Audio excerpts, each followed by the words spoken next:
Bismillahirrahmanirrahim. Alhamdulillahirabbil alamin wassalatu wassalamu ala Rasulillah wa ala alihi wa sahbihi wa mawalah. Asyhadu an la ilaha illallah wa asyhadu anna Muhammadar Rasulullah. Allahumma shalli ala sayyidina Muhammad wa ala ali sayyidina Muhammad. Rabbi yassir wa la tu'assir, rabbi tammim bil khair. Amma ba'd. Semulakan Tuan Imam, Tuan Bilal, Barisan Ahli Kuasa, tuan-tuan muslimin muslimat yang dirahmati Allah Subhanahu wa taala. Alhamdulillah, syukur kepada Allah Subhanahu wa taala. Malam ni kita sambung semula pembacaan kita pada buku Praktikal Solat Sempurna ini. Dan malam ni kita sambung pada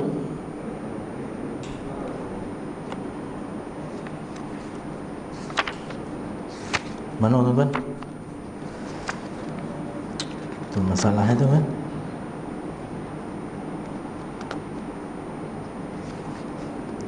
Bismillah, Al-Fatihah kau tuan-tuan. Betul tak Cik? Disalih ada tak? Tak ada.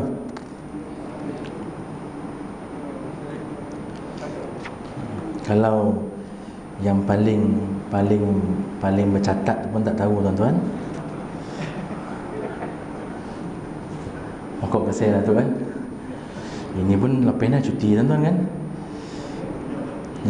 Ikut saya lipatnya lah ya.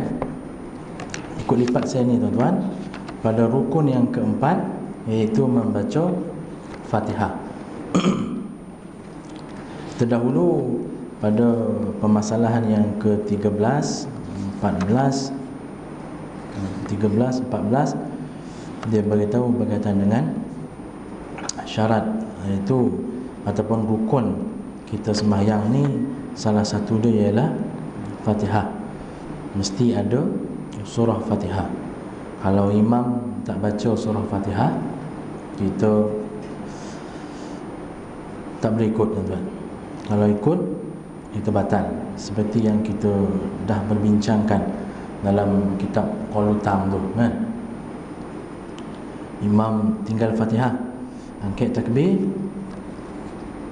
dia tahu ya tuan-tuan, Bismillahirrahmanirrahim, Qul huwallahu ahad. Lepas tu kita tunggu pun dia tak tahu ya tuan-tuan. Bantai rukuk, kita tak boleh ikut rukuk tuan-tuan. Rukuk tu tak boleh ikut. Jadi kita terus menunggu dalam keadaan berdiri. Boleh kita nak rukuk tuan-tuan, kita mufaraqah. Niat mufaraqah, kita rukuk lah. Itu sembahyang sini ya. Tapi kalau kita nak tunggu, kita tunggu ya tuan-tuan. Kenapa kita boleh tunggu? Kerana berdiri qiyam itu rukun yang panjang. Dia termasuk salah satu daripada rukun yang panjang. Maka boleh untuk kita menunggu sampailah imam tu sujud, duduk antara dua sujud, dia sujud, dia bangun balik untuk rakaat yang kedua bagi dia. Jadi kedua bagi imam, tetap pertama bagi makmum. Jadi macam itulah seterusnya. Cumanya rakaat yang kedua bagi imam, dia duduk tahiyat awal, kita tak boleh duduk tahiyat awal sebab kita rakaat yang pertama. Kita bangunlah juga untuk rakaat kedua kita. Imam duduk tahiyat awal kan, kita tak boleh ikut tuan-tuan. Kita ikut, kita batal. Jadi kita bangun, kita tunggu lagi. Kali kedua kita tunggu imam dalam keadaan berdiri. Dia habis imam tu tahiyat awal, imam tu bangun untuk rakaat yang ketiga bagi dia. Kita kedua, kita masuk balik dengan imam tuan-tuan, baca. Lepas tu imam tu rukuk, turun, sujud semua. Itu jadi rakaat yang kedua kita. Patutnya kita tahiyat awal, kita tak tahiyat awal tuan. Imam, sebab imam tak tahiyat awal, jadi imam bangunlah untuk rakaat yang ketiga lah. Tapi kalau dia sembahyang 3 rakaat setelah ialah tuan, kalau sembahyang 4 rakaat, dia akan bangun untuk rakaat yang keempat. Jadi kita pun wajib bangun rakaat yang kedua tu. Walaupun kita sepatutnya tasyahud awal kan, sampailah tahiyat akhir. Tahiyat akhir imam tu, tuan-tuan dan puan, kita tak boleh duduk tahiyat akhir, sebab itu rakaat ketiga kita, rakaat keempat imam, rakaat ketiga kita. Jadi kita pun bangunlah tuan-tuan, tunggu sekali lagi. Tak tunggu pun tak apa, sebab memang dah ma'ruf lah kan. Jadi bila kita bangun, terjadi juga dua keadaan. Satu, kita boleh tunggu imam, tuan-tuan. Tunggu lah, kod imam tu sadar, kod imam tu apa kan, dia bangunlah untuk rakaat yang kalau zahir dia rakaat kelima lah, tapi hakikat dia rakaat yang keempat. Jadi kalau dia bangun, kita masuk balik lah tuan-tuan, masuk balik. Lepas tu sama balik lah empat macam tu, sampailah tahiyat akhir. Imam sujud sahwi, kita pun ikut sujud sahwi tuan-tuan. Walaupun kita sembahyang kita betul, tapi dek kerana kita ikut imam, kita kena sujud sahwi. Ada berlaku dulu kat sini kan, salah faham imam, ada yang tak baik sujud sahwi tuan. Saya ada masa tu, kita sembahyang belakang kan, ada yang tak baik sujud sahwi. Pada anggapan mereka, wallahu a'lam, mungkin dia orang rasa dia orang tak bersalah. Yang lupa, yang salah imam bukan dia, hal dia nak sujud sahwi, dia kata agak saya lah tuan kan. Jadi dia tak boleh sujud sahwi, tak boleh tuan, batal sembahyang. Elok-elok dia tak batal sembahyang, kerana dia tak nak sujud sahwi dengan imam, batal sembahyangnya, sebab dia melanggar rukun yang utama, iaitu wajib mengikut imam. Kan? Jadi dalam sembahyang ni pokok pangkal itulah tadi, ikut imam tadi. Tapi kalau dia berdiri tu tadi tuan-tuan, rakaat keempat imam tu dia berdiri, tunggu imam tak bangun juga tuan-tuan, dia tahu dah sembahyang, mufaraqah lah istilah kan, dia mufaraqah lah sembahyang sendiri. Ataupun ditunggu juga tuan-tuan sampai imam bagi salam, assalamualaikum, barulah terpis secara rasmi terpisah tuan-tuan. Dan sembahyang dia tak batal lah, walaupun dia tidak mufaraqah sebelum imam memberi salam, kerana dia masih lagi dalam qunwah, ataupun masih lagi dalam ikutan dia. Itu perkara yang ke-13 berkaitan dengan wajib kita membaca surah Fatihah dalam sembahyang. Nabi beritahu, la salata liman lam yaqra bi Fatihatil kitab. Tidak sah solat orang yang tidak membaca surah Fatihah. Betul, dalam ni dia ada beritahu syarat-syarat sah dia, iaitu membaca dengan tertib ayat tu, Bismillahirrahmanirrahim, Alhamdulillahirabbil alamin, Ar-Rahmanirrahim, sampailah waladhdallin, amin. Tak bolehlah kita baca Bismillahirrahmanirrahim, Maliki yaumiddin, Alhamdulillahirabbil alamin. Itu tak payah sembahyang tuan, sebab gila. Jadi kalau orang yang sihat baca betul-betul lah. Terlupa lain tuan-tuan, terlupa lain. Ini membaca tunggang-tunggang tak balik baca Kemudian dibaca dengan muwalad, itu terus menerus. Bismillahirrahmanirrahim, Alhamdulillahirabbil alamin, Ar-Rahmanirrahim. Betul lama untuk tuan-tuan. Saja ya. Tengok jam lah dia. Tengok lampu lah dia, tuan-tuan. Tengok TV, iklan TV, siapa kuliah lepas ni kata. Sambung balik Maliki yaumiddin, iyyaka na'budu wa iyyaka nasta'in. Berhenti lagi tuan-tuan. Itu tak boleh tuan. Itu pun sama tu.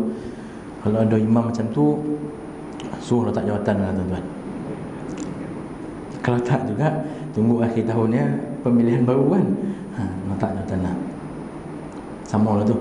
Kalau ada lah. Tapi kalau dia sakit tokak, dia batuk, dia ada masalah tuan-tuan, itu cerita lain lah kan.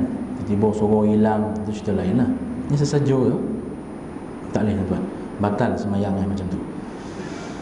Yang ketiga, membaca surah Fatihah dengan basmalah. Ini mazhab kita dengan basmalah tuan-tuan. Bismillahirrahmanirrahim.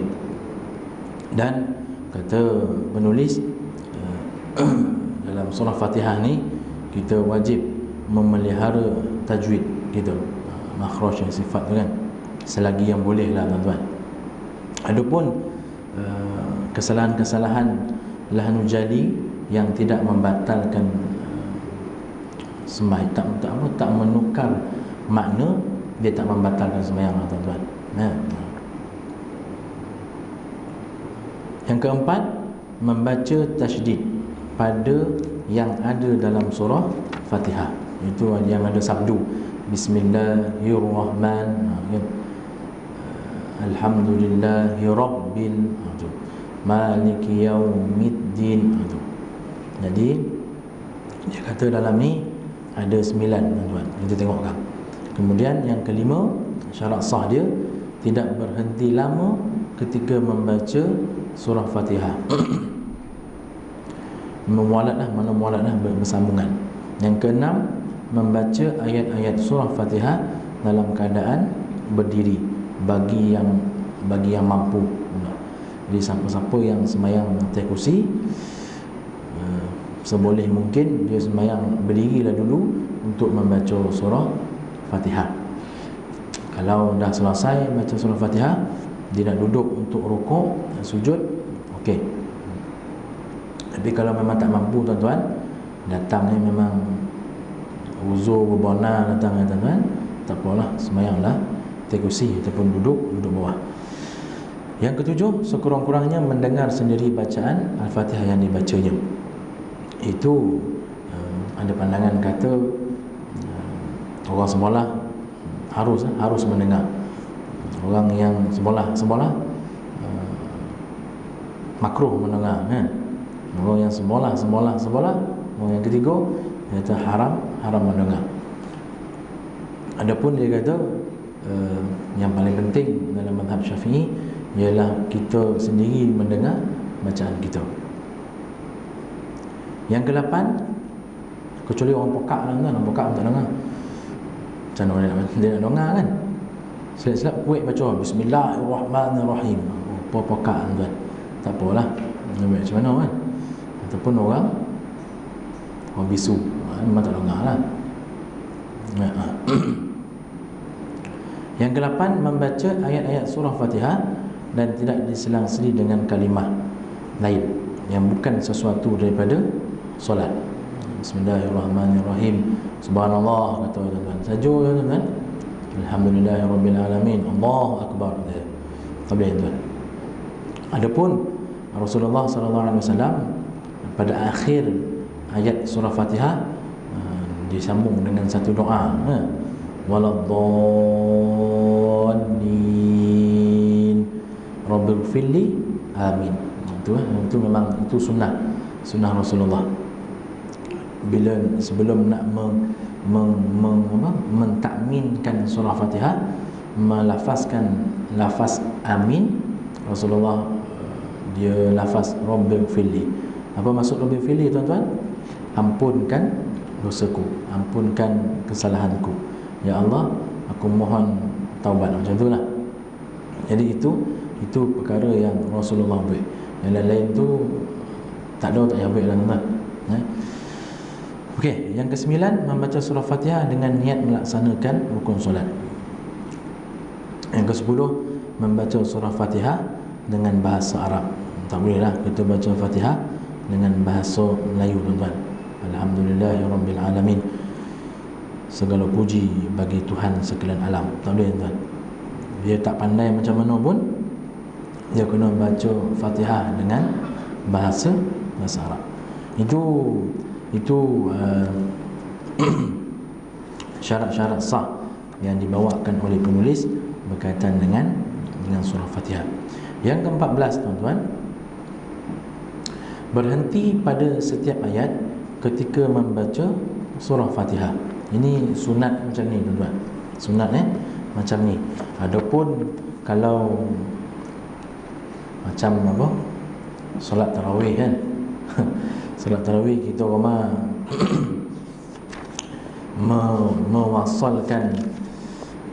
mewasalkan ayat-ayat tu, tak ada masalah pun tuan-tuan, boleh je. Cuma sunat kita mewakafkan pada setiap ayat. Bismillahirrahmanirrahim. Alhamdulillahirabbil alamin. Ar-Rahmanir-Rahim. Maliki yaumiddin. Dan sampailah habis tuan-tuan. Itu yang paling sempurna lah. Adapun orang saya katakan tadi, dia sambung-sambung Bismillahirrahmanirrahim. Alhamdulillahirabbil alamin. Ar-Rahmanir-Rahim. Maliki yaumiddin. Iyyaka na'budu wa iyyaka nasta'in. Betul kan? Boleh, tak ada masalah. Cuma yang dianjurkan, yang paling okey lah, Bismillahirrahmanirrahim. Alhamdulillahirabbil alamin. Ar-Rahmanir-Rahim. Maliki yaumiddin. Itu iyyaka na'budu wa iyyaka nasta'in. Ihdinas siratal mustaqim, siratal ladzina an'amta 'alaihim ghairil maghdubi 'alaihim waladdallin. Amin. Itu ada pandangan macam itulah. Tapi ala kulli hal tak ada masalah tuan-tuan. Tuan-tuan nak sambung ke nak berhenti. Cuma bagusnya, sunnahnya, yang paling baiknya ialah membaca satu-satu, kerana itu wakaf yang telah ditentukan kepada kita.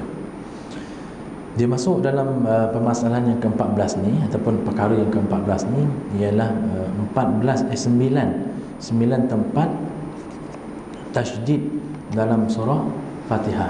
Yang saya katakan tadi kan, ada 9 tempat yang 14 tempat yang kita perlu beri perhatian yang lebih ketika membaca surah Fatihah. Yang pertama tuan-tuan, bismillah. Lam, bismillah. Yang kedua, Ar-Rahman. Yang ketiga, Nir-Rahim. Yang keempat, Alhamdulillah. Yang kelima, Rabbil Alamin. Yang keenam, Ar-Rahman. Yang ketujuh, Ar-Rahim. Kemudian yang ke-8, Maliki yaumiddin. Ke-9, Iyyaka na'bud. Dan yang ke-10, Wa iyyaka nasta'in. Yang ke-11, Ihdinas siratal mustaqim. Sad. Yang ke-12, Siratal ladzi. Lam. Yang ke-13, Waladdall. Dan yang ke-14, Al-lin. Waladdallin. Dhad satu, lam satu. Jadi ini 14 tempat yang perlu kita ambil perhatian tuan-tuan.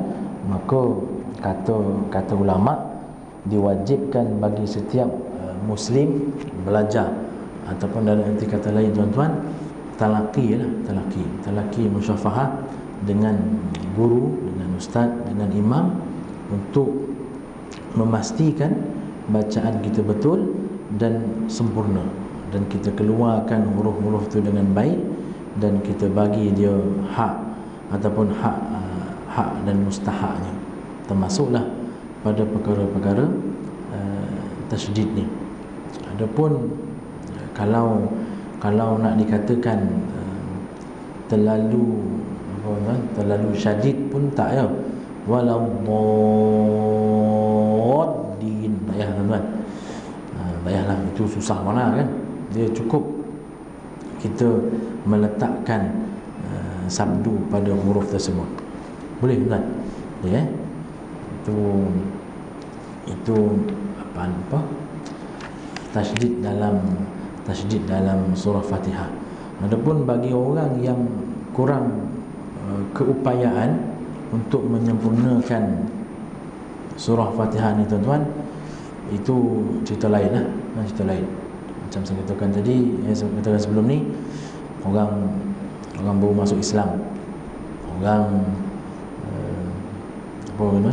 orang sakit, orang tua yang baru nak belajar. Jadi keuzuran tersebut diberi kelonggaran. Okey tuan, boleh. Yang ke-15, iaitu saktah sebentar selepas membaca surah Fatihah. Kita ada berapa, 4 ke 5 saktah dalam surah Fatihah, dalam sembahyang yang disunatkan kepada kita. Lepas angkat takbir, saktah sekejap untuk takbiratul ihram. Takbiratul ihram pula doa iftitah. Lepas doa iftitah, kita saktah sekejap untuk surah Fatihah. Lepas dah surah Fatihah, iaitu waladhdallin tadi tu, nak ke amin. Ni yang kelima boleh ni. Dia kata saktah sebentar. Kalau kita baca Rabbil Fili tu okey lah tuan-tuan. Waladhdallin, Rabbil Fili, amin. Kan? Ada pemisah.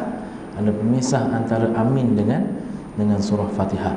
Kerana ulama khawatir kalau kita sambung tuan-tuan, seakan-akan amin itu termasuk dalam salah satu daripada ayat surah Fatihah. Waladhdallin, amin. Itu. Sebab tu ada 3 tadi, 3. Lepas dah waladhdallin, amin. Lepas amin tu kita saktah sekejap sebelum kita baca surah. Jadi dah habis baca surah, Wallahu ahad, Allahu samad, lam yalid wa lam yulad wa lam yakul lahu kufuwan ahad. Kita saktah sekejap untuk kita turun kepada rukuk. Itu 5 tuan. Betul ke 5? 5 saktah. Kemudian yang ke-16 tuan-tuan, bertakmin selepas membaca surah Fatihah. Melafazkan kalimah amin selepas menyelesaikan surah Fatihah. Ini pun sunat hai'ah, perkara yang dituntut tuan-tuan. Kerana apa? Kerana Fatihah, surah, ayat-ayat dalam surah Fatihah yang kita baca itu mengandungi doa-doa hajat, permintaan, penyerahan diri kita kepada Allah Subhanahu Wa Taala. Jadi amin itu membawa maksud secara generalnya ialah kabulkan permintaan. Mohon kami kepadamu ya Allah, macam itulah. Ya Allah, makbulkanlah, kabulkanlah, berikanlah, macam tu. Jadi 7 ayat yang kita baca tadi tu kita aminkan. Kerana itulah sunnah Rasulullah sallallahu alaihi wasallam. Kana Nabi sallallahu alaihi wasallam idza intahana min al-qira'ati al-Fatihah qala amin yajharu wa yamuddu biha sautahu.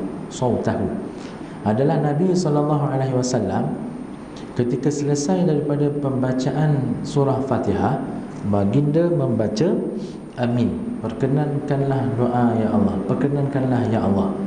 Iaitu baca amin satu tuan-tuan. Bagaimana Rasulullah mengaminkan? Iaitu baginda menyaringkan suara dan baginda memanjangkan suara. Kuat, mana kuatlah. Amin. Adapun yang kedua, Rasulullah memanjangkan bacaan amin tu.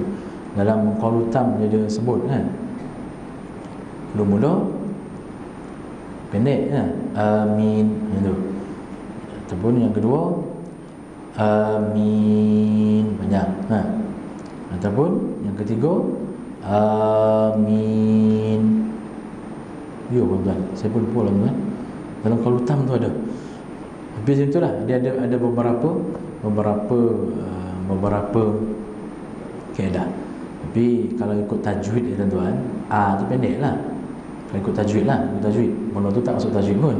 Kalau ikut tajwid tu pendek lah. Sebab hamzah bertemu dengan alif kan, dari alif kecil. Jadi amin, min tu boleh panjang. Min tu macam kalau ditamfilkan dengan tajwid, disandarkan kepada tajwid, dia mad arid disukun lah.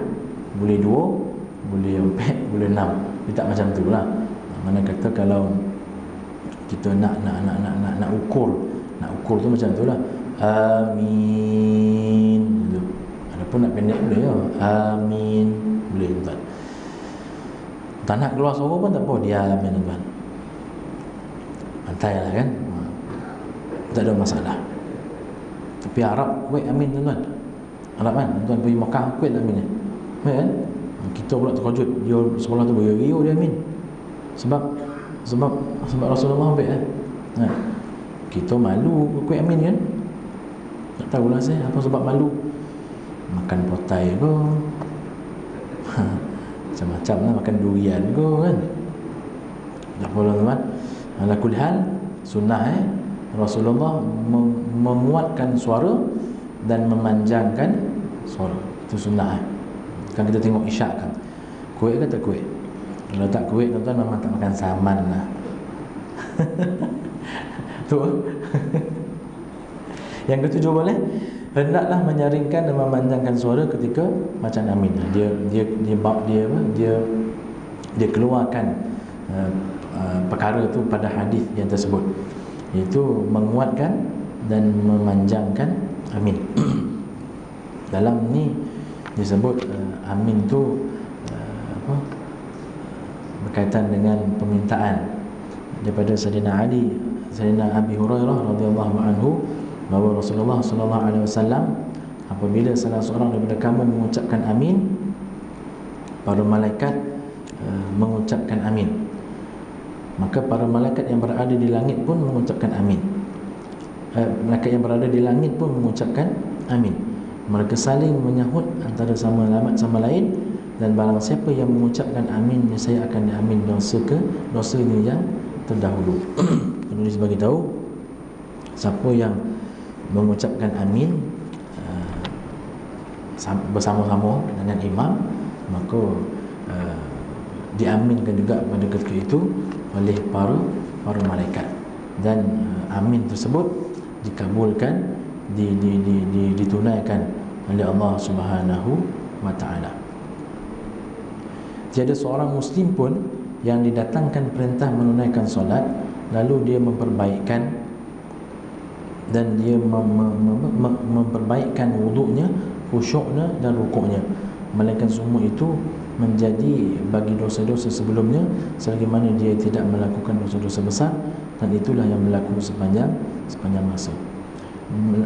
Nak bagi tahu tuan-tuan, bila kita semayang, kita sempurnakan perkara-perkara dalam semayang ini, sudah pasti Allah Subhanahu wa taala mengampunkan dosa-dosa kita yang terdahulu. Idza amanna al-imam fa'aminu fa innahu man wafaqa ta'minuhu ta'min al-malaikah ghufira lahu ma taqaddama min dhanbi.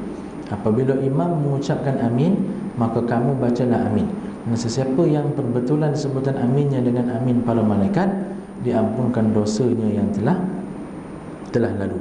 Faqulu amin yuhibbukumullah. Nabi beritahu, sebutlah amin, nescaya Allah akan menyayangi kamu. Senang ya tuan-tuan kan? Senang je. Jadi kita, tugas kita buat apa yang Rasulullah sallallahu alaihi wasallam buat. Dia mengharapkan kita mengikut sunnahnya. Kita lah nak tak nak diaminlah tuan-tuan. Mudah-mudahan itu kita menjadi orang yang dicintai, disayangi, dikasihi oleh Allah Subhanahu wa taala. Yang ke-19, sabta di antara amin dan surah. Ini saya kata tadi kan, yang nombor 4 tuan. Nombor 4 dalam sabta daripada 5 dalam sembahyang ialah sabta selepas kita amin barulah kita baca surah. Adapun bagi imam, tuan-tuan, imam disunatkan untuk melewatkan sikit permulaan bacaan surah dia. Sebab apa? Sebab nak bagi peluang pada makmum membaca surah Fatihah. Sunat tuan-tuan. Kalau imam tu tak nak tuan-tuan, suka dia lah tuan-tuan. Waladhdallin. Amin. Bismillahirrahmanirrahim. Dalam salam tuan. Benda tu tak mencacatkan solat, dan dia tak mengganggu pun, kan? Kerana kita bacalah Fatihah tu kan. Cuma sunat bagus kalau imam tu orang yang tahu, dia akan buat macam tu lah. Dia akan bagi sedikit masa lah untuk makmum menyempurnakan surah Fatihah. Boleh tuan, ya.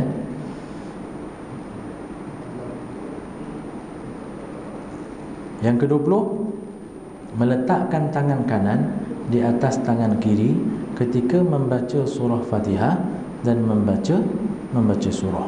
Karena Rasulullah sallallahu alaihi wasallam ya'ummuna fayakhudhu shimalahu biyaminihi.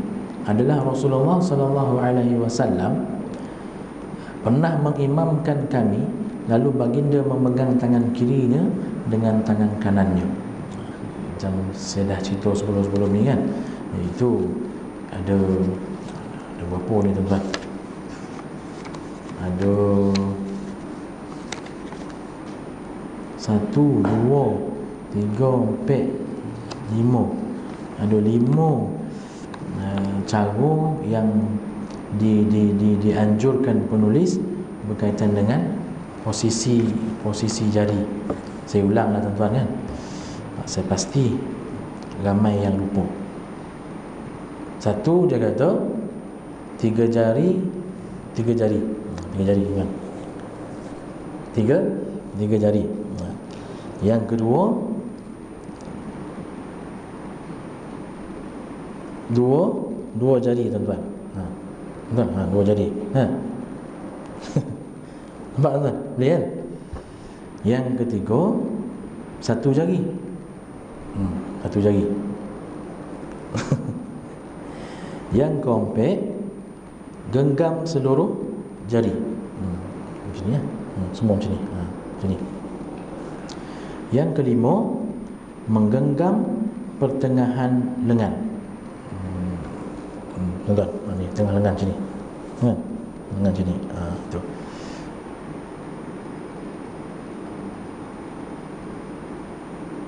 Betul kan? Ya ke?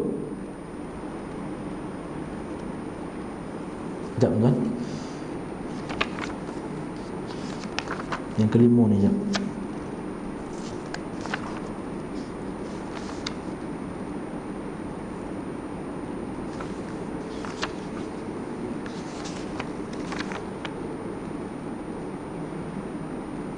Ya, betul ya. Dan dia kata dalam ni mazhab Hambali, kena berdiri kat, nampak lah tu. Mazhab Hambali dia duduk di bawah tuan-tuan. Bawah Mazhab Hanafi pun bawah ke pusat. Mazhab Maliki dia melepaskan. Dan mazhab Syafi'i di tengah-tengah tuan-tuan. Ni dada tuan-tuan, ni pusat tuan-tuan, tengah-tengah. Kayak buncit tu lah tuan-tuan. Kayak buncit tu. Adapun kayak dada tuan-tuan, kurang menepati. Ada orang kayak dada kan, kayak kiri ke, kayak kanan ke tuan-tuan, kurang menepati. Dia tak membatalkan sembahyang lah.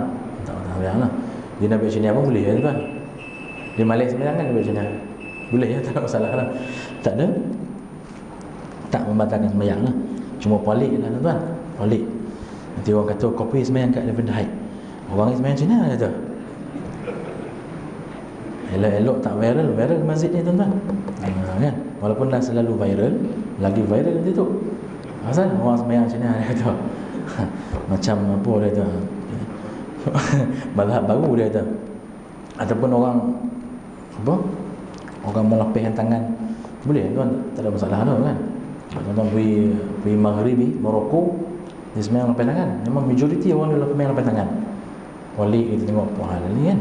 Malih kan, kalau kita baca, kita punya sangkaan buruk kita, malih harap dia sembahyang kata. Bukan tuan, dia memang macam tu. Dia memang macam tu. Kita dada pusat tengah-tengah tuan. Kalau kita malih tuan boleh ya. Letak kat pusat tuan boleh ya. Malih lagi lapis tuan. Boleh tuan? Boleh ya. Jadi yang ke-20 tadi dia kata meletakkan tangan kiri di atas tangan kanan. Kita letak tuan-tuan tengah-tengah sembahyang, kita turunkan. Boleh tuan? Boleh. Sembahyang tarawih kan panjang lama kan. Panjanglah imam ni lama lah dia kata. Kita lapis tuan. Boleh tak? Boleh ya.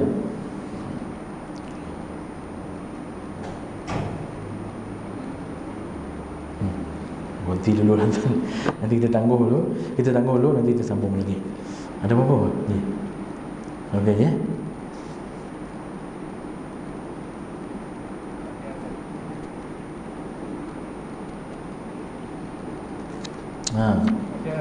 Satu lagi. Apa ni? Ha? Masjid tu nak diberaskan tu, nak jaga masjid yang bapak besar. Dia tu saya kata tadi tu, tak perlu pun kita ada orang dia memberatkan tasydid tu. Sebagai contoh, waladdallin. Ada pun orang waladdallin. Dia khafif, Arab panggil khafif lah. Tak ada masalah lah tuan-tuan. Yang penting dia apa? Dia sabdu lah, dia bersabdu. Tapi ada pandangan-pandangan yang syadid, kita kata syadid lah, yang keras ni dia tak setuju lah. Dia nakkan sabdu tu keras. Sebab nama pun sabdu tu keras. Sabdu tu syiddah kan. Syiddah tu keras. Apa? Kalau kita genggam ni kuat lah. Genggam erat macam tu kan. Jadi mesti kita baca iyyaka na'budu kan. Adapun imam setengah-setengah tu sempoi ya tuan-tuan. Iyyaka na'budu wa iyyaka nasta'in. Boleh ya tuan? Boleh. Kerana apa tuan-tuan? Benda ni tak merubah makna tu. Kecuali dia tak baca sabdu tu. Iyyaka na'budu wa iyyaka nasta'in kan. Itu lainlah. Tapi kalau ada sabdu tu, mana dia meletakkanlah, dan bila macam tu dia tak mengubah makna, dia semayang ni lahnu jali yang merubah makna tu, barulah dikira batal semayang. Dalam qalutam dia ada sebut kan, mana-mana contoh-contoh kalimah yang membatalkan semayang ataupun merubah makna. Contoh apa dalam qalutam tu cerita tu?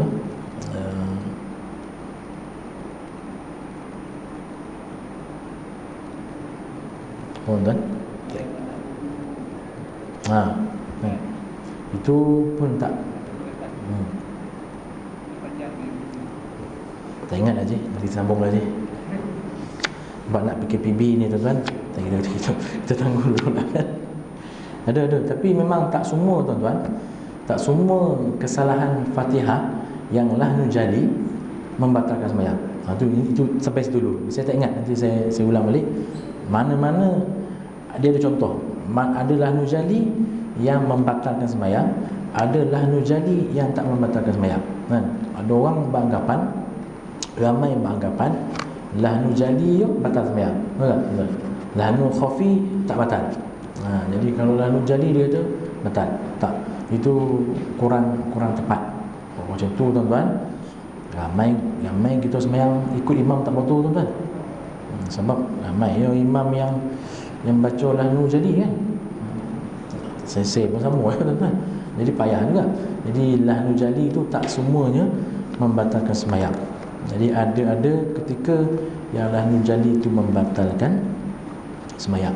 Nanti saya ulas lagi, saya sambung lagi pada lahnu jali dalam sembahyang ni. Saya mohon maaf tuan-tuan, kita tangguh sini dulu.